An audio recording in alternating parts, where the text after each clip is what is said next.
कभी कभी किसी बिजनेस की कहानी सिर्फ प्रॉफिट्स और लॉसेस की नहीं होती। वो होती है एक सोच की, एक सफर की और उन लोगों की जो मुश्किलों के बीच भी रुकते नहीं। आज का इंडियन बिजनेस एडवेंचर है एस्कॉर्ट्स कुबोटा लिमिटेड, एक ऐसी कंपनी जो 1940 के दौर से लेकर आज तक भारत के साथ साथ बढ़ती रही, मिट्टी से मशीन तक। 1944 लाहौर, भारत आजाद भी नहीं हुआ था तब। एक जवान इंजीनियर हरप्रसाद नंदा अपने भाई और कुछ दोस्तों के साथ मिलकर एक छोटी कंपनी शुरू करते हैं, एस्कॉर्ट्स। मकसद सिंपल था, इंडिया को मैकेनिकल और इंडस्ट्रियल तरक्की की राह पर ले जाना। उन दिनों ट्रैक्टर्स और मशीन्स लग्जरी समझे जाते थे। किसान बैलों और हल से खेती करते थे, लेकिन नंदा साहब को लगता था अगर भारत को आगे बढ़ना है तो खेती और इंफ्रास्ट्रक्चर दोनों को मशीन की जरूरत है। पार्टीशन के बाद एस्कॉर्ट्स लाहौर से उठकर फरीदाबाद आ गया। वहां एक छोटी सी वर्कशॉप में नए देश के नए सपने गढ़ने लगे। इंडिपेंडेंस के बाद भारत ने अपना इंडस्ट्रियल बेस बनाना शुरू किया। Government plans, dams, tractors, roads, सब नए आयाम थे। इसी दौर में एस्कॉर्ट्स ने पहले फॉरेन ट्रैक्टर्स इंपोर्ट किए, लेकिन नंदा साहब का विजन मेड इन इंडिया का था। 1965 में उन्होंने पोलैंड के अर्सस के साथ मिलकर अपना पहला ट्रैक्टर बनाया। फिर फोर्ड के साथ एक पार्टनरशिप आई जो दशकों तक चली। लेकिन असली कहानी शुरू हुई 90s के अंत में, जब उन्होंने अपने दम पर लॉन्च किए दो ब्रांड, फार्म ट्रैक और पावर ट्रैक। ये नाम धीरे धीरे भरोसे के प्रतीक बन गए। हर खेत में नंदा साहब का एक सपना चलने लगा। 80s तक एस्कॉर्ट्स एक बड़ा नाम बन चुका था। ट्रैक्टर्स के साथ एस्कॉर्ट्स ने मिडिल क्लास इंडिया को दो पहियों पे भी चढ़ाया। याद है राजदूत, ऋषि कपूर की बॉबी फिल्म वाली आइकॉनिक बाइक, या फिर यामाहा के साथ मिलकर बनाई performance machine RD350, the original pocket rocket. ये एस्कॉर्ट्स ही बनाती थी। 80s में राजदूत का जलवा था। ये सिर्फ एक बाइक नहीं, एक एस्पिरेशन थी। लेकिन एस्कॉर्ट्स की कहानी सिर्फ खेती की नहीं है। एक वाव फैक्ट ये है कि एस्कॉर्ट्स देश की लाइफलाइन को भी चलाता है, इंडियन रेलवेज। आप शायद नहीं जानते, लेकिन आज आप जिस ट्रेन में सफर करते हैं उसके ब्रेक्स, शॉक एब्जॉर्बर्स, डैम्पर्स और कपलर्स जो बोगीज को जोड़ते हैं, हाई चांस है कि वो एस्कॉर्ट्स कुबोटा ने बनाए हैं। ये कंपनी सिर्फ मिट्टी नहीं, लोहे को भी जोड़ती है। इन्वेस्टिंग का वर्ड कंफ्यूजिंग लगता है। Balance sheets, ratios, DCF, compounding, इतना सब कुछ कहाँ से सीखें? यही प्रॉब्लम सॉल्व करने के लिए हमने बनाया है इंट्रिंसिक IQ, एक AI पावर्ड स्टॉक स्क्रीनर और लर्निंग प्लेटफॉर्म, खास रिटेल इन्वेस्टर्स और वर्किंग प्रोफेशनल्स के लिए।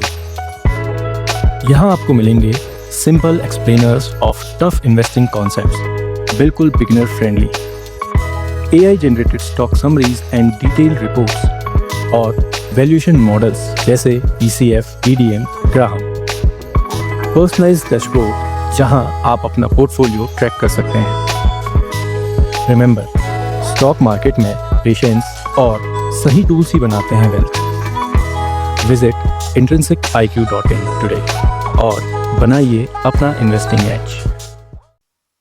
लेकिन 90s में मार्केट खुला, लिबरलाइजेशन आया और एस्कॉर्ट्स की नींव हिल गई। फॉरेन कंपनीज जैसे जॉन डियर और न्यू हॉलैंड नई टेक्नोलॉजी के साथ इंडिया में उतरे। कंपटीशन इतना फियर्स था कि एस्कॉर्ट्स के ट्रैक्टर्स पुराने लगने लगे। कंपनी पर भारी कर्ज चढ़ गया। एक वक्त था जब एक्सपर्ट्स ने लिख दिया था the end of Escorts. Auto components और टेलीकॉम वेंचर्स जैसे नए एक्सपेरिमेंट्स भी फेल हो गए। एक वक्त ऐसा भी आया जब एस्कॉर्ट्स के ऊपर सवाल उठने लगे, ये कंपनी अपनी पहचान बनाए रखेगी या भूल जाएगी। लेकिन यही फेज था जहां कंपनी ने एक इंपॉर्टेंट डिसीजन लिया, फोकस।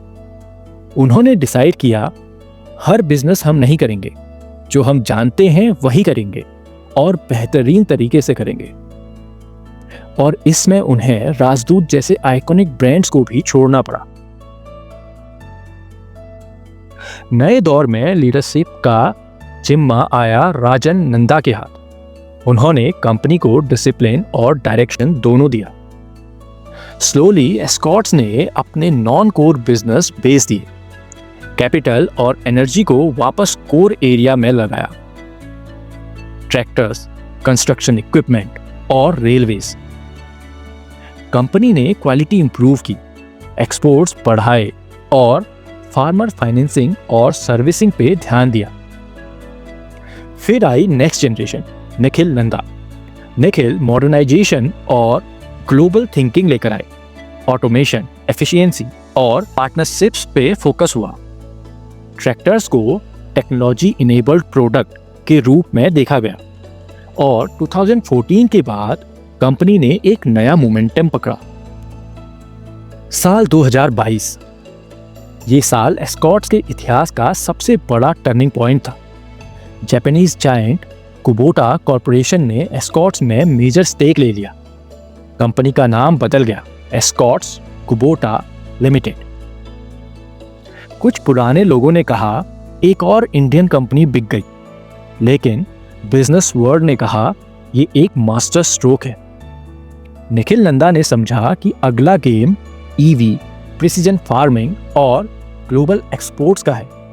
उसके लिए चाहिए थी वर्ल्ड क्लास टेक्नोलॉजी। ये साझेदारी सरेंडर नहीं, सिनर्जी थी।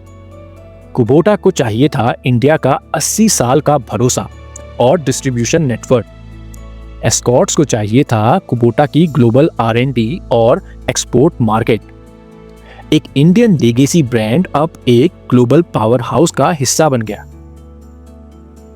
आज एस्कॉर्ट्स कुबोटा ट्रैक्टर्स के साथ साथ रेलवेज और कंस्ट्रक्शन में भी मजबूत पोजीशन में है। फरीदाबाद के छोटे कारखाने से शुरू हुआ सफर अब 70 से ज्यादा देशों तक पहुंच गया है। एस्कॉर्ट्स की कहानी किसी एक प्रोडक्ट या प्रॉफिट लाइन की नहीं है, ये है एडेप्टेशन की कहानी। हर दौर में उन्होंने एक चीज समझी, अगर दुनिया बदल रही है तो तुम्हें भी बदलना पड़ेगा। कभी ड्राउट आया, कभी डिमांड क्रैश हुई, कभी नए कंपटीटर्स आए, लेकिन एस्कॉर्ट्स ने हमेशा अपनी रूट्स और वैल्यूज पकड़ के रखी। उन्होंने ग्लैमर नहीं ढूंढा, उन्होंने रेजिलियंस बनाई। एस्कॉर्ट्स की कहानी एक सिंपल बात समझाती है, बिजनेस में सबसे बड़ी एज इनोवेशन नहीं होती, कभी कभी स्टेबिलिटी और पेशेंस होती है। एक कंपनी जो 80 साल से सरवाइव कर रही है वो हमेशा फास्टेस्ट नहीं होती, लेकिन वो हमेशा रेलेवेंट रहती है। तो जब बिजनेस या स्टॉक देखते हो सिर्फ ग्रोथ नहीं, ग्रिट भी देखो। हर जनरेशन में एस्कॉर्ट्स ने एक नई जमीन खोदी, कभी खेतों में, कभी फैक्ट्रीज में और कभी इन्वेस्टर के दिमाग में। ये कहानी ये याद दिलाती है, भारत के बिजनेसेस सिर्फ पैसा नहीं बनाते, पहचान बनाते हैं। ये था इस वीक का Indian business adventures. Next episode में मिलते हैं एक और देसी कहानी के साथ, जिसमें बिजनेस भी है और कन्विक्शन भी। ऐसे ही और इंडियन बिजनेस एडवेंचर्स देखने के लिए हमारा चैनल सब्सक्राइब कर लीजिए।